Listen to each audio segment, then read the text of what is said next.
આજે મહાશિવરાત્રિના મહાપર્વને લઈને સુરતના શિવાલયો હર હર મહાદેવના નાદથી ગુંજી ઉઠ્યા હતા।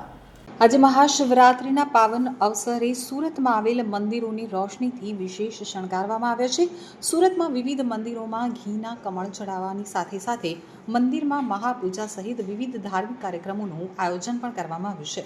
વહેલી સવારથી જ શિવાલયો હર હર મહાદેવ તેમજ બમ બમ બોલેના નાદ સાથે ગુંજી ઉઠ્યા છે। મંદિરોમાં ભક્તો જળ બિલીપત્ર દૂધ ચડાવી અને દેવાધિદેવ મહાદેવની પૂજા અર્ચના કરતા જોવા મળ્યા છે। સુરતના પૌરાણિક એવા કતારગામ વિસ્તારમાં આવેલા કંતારેશ્વર મહાદેવ મંદિરમાં વહેલી સવારથી જ ભક્તોની દર્શનાર્થે લાંબી કતારો જોવા મળી હતી। મહાશિવરાત્રિ નિમિત્તે મંદિરમાંથી આજે પાલખી યાત્રા નીકળી હતી, જે કતારગામ વિસ્તારમાં ફરી હતી અને પરત મંદિરે આવી હતી। આ પાલખી યાત્રામાં મોટી સંખ્યામાં ભક્તો જોડાયા હતા। અવિનાશગીરી મહારાજે જણાવ્યું હતું કે આજે મંદિરમાંથી પાલખી યાત્રા નીકળી હતી। આજે રાત્રે 9 કલાકે મંદિરના પટાંગણમાં હજારો દીવડા પ્રગટાવી અને મહાઆરતી કરવામાં આવશે। બપોરે મહાપ્રસાદનું પણ આયોજન કરવામાં આવ્યું હતું।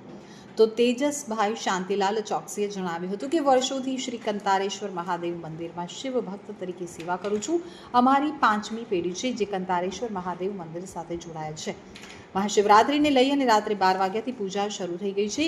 ગઈકાલે રાત્રે 12 વાગ્યાથી જ ભક્તોનું ઘોડાપૂર ઉમટી પડ્યું હતું। રાત્રે 12 વાગે, 2 વાગે, 4 વાગે અને સવારે 6 વાગે પૂજા થઈ હતી। દર 2 કલાકે પૂજા થાય છે। આ ઉપરાંત વર્ષોની જેમ અહીં 9 કલાકે ધજા ચડાવવામાં આવી હતી। ત્યારબાદ પાલખી યાત્રા નીકળી હતી તેમજ ફરાળનો જાહેર ભંડારો રાખવામાં આવ્યો છે। વર્ષોથી મંદિરના પટાંગણમાં મહાઆરતી કરતા આવ્યા છીએ। અહીં જે ભાવિકો હાજર રહેશે તેઓના હાથમાં દેવડાઓ આપવામાં આવશે અને મહાઆરતી કરવામાં આવશે। આ ઉપરાંત રાત્રે 12 વાગે મહાપૂજા અને રાત્રે 3 વાગે ઘીના કમળ ચડાવીશું। અમારો પરિચય તેજસ શાંતિલાલ ચોકસી। વર્ષોથી શ્રી કાંતાસર મહાદેવમાં શિવ ભક્ત તરીકે સેવા આપું છું અને આ મારી 5મી પેઢી છે ત્યારથી અમારો પરિવાર કાંતાસર મહાદેવ સાથે જોડાયેલો છે। આજે મહાશિવરાત્રી છે, મંદિરમાં કઈ પ્રકારનો મહાદેવને લઈને પૂજા અર્ચનાનું આયોજન કરાયું છે? જે પ્રમાણે પૂજા અર્ચનાનું મહત્વ છે, રાતે 12 વાગ્યાથી પૂજા શરૂ થઈ છે। ગઈકાલે રાતે 8 વાગ્યાથી હું અહીં સતત સેવામાં છું। 12 વાગ્યાથી એટલો ઘોડાપૂર આવ્યો છે અહીંયા કે જે આટલા વર્ષોથી કોઈ દિવસ ભક્તોનો ઘોડાપૂર અહીં ઉપસ્થિત થયો નથી। રાતે 12 વાગે પૂજા થઈ, 2 વાગે પૂજા થઈ, 4 વાગે પૂજા થઈ, 6 વાગે, 8 દર 2 કલાકના સમાંતરે પૂજા થાય છે। સાથે સાથે 9 મણ દૂધની જલાધારી થાય છે અને તેની સાથે સાથે અહીં અત્યારે 9 વાગે ધજા ચડી કંતાર દાદાને વર્ષોથી ચડે છે તે।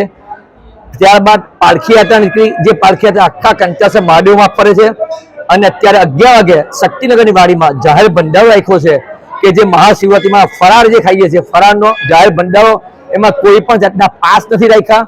જે ભક્તો આવે તેના માટે જાહેર ભંડારો રાખ્યો છે। સાંજે 7 વાગે આ કંતાસર પટાંગણમાં વર્ષોથી મહાઆરતી કરતા આવ્યા છે।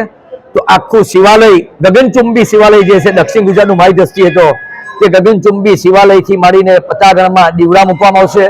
જે ભાવિક ભક્તો અહીં હાજર છે તેના હાથમાં દીવડો આપવામાં આવશે અને રાતે 12 વાગે મહાપૂજા અને રાતે 3 વાગે જે અમે ઘીના કમળ ચડાવશું તે ભક્તો માટે સવારે 6 વાગે અને રાત્રે 10 સુધી આવતીકાલે ખુલ્લા મૂકીશું।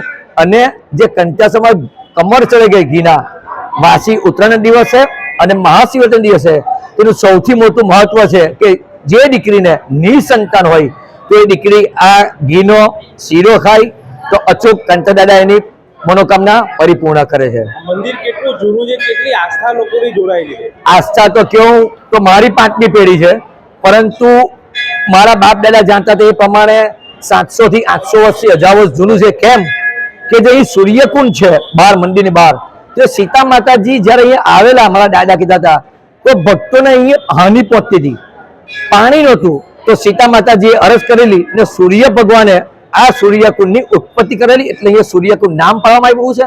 અને હુલામણું નામ જે કંતાસર રાખવામાં આવ્યું છે એ સૂર્ય કાંતાસર નામથી પણ આ કંતાસર મહાદેવ દાદા ઓળખાય છે। શિવલિંગની જે પ્રકારે જે 5 ટુકડામાં શિવલિંગ વેચાયેલી છે એનું શું છે મહત્વ? શિવલિંગમાં જે છે કે ગોવાળીઓ ગાય છે ને દૂધ નહીં આપતી હતી અને દૂધ નહીં આપતી એટલે ગોવાળીઓ ચિંતિત હતો કે જ્યારે ગાયને લઈને જાય તો કાંટાળી ઝાડમાં તો જે ગાય દૂધ નહીં આપતી હતી એ ગાય ત્યાં દૂધ આપતી એને દેખાય, પરંતુ જ્યારે ગોવાળીઓ સ્પષ્ટ જોવા ગયો ત્યારે ઝાડના ડાળખાનો અવાજ આવ્યો ગાય ગભરાઈ ગઈ અને ગાયે પછાડી મુખ કર્યું અને ત્યાં ગાયના પગ આજની તારીખમાં સ્થિર થઈ ગયા છે, જેને ગાયની ખરી કહેવામાં આવે છે કે શિવલિંગની સાથે ગાયની ખરી આજની તારીખે પણ સ્વયંભૂ દર્શન થઈ શકે છે.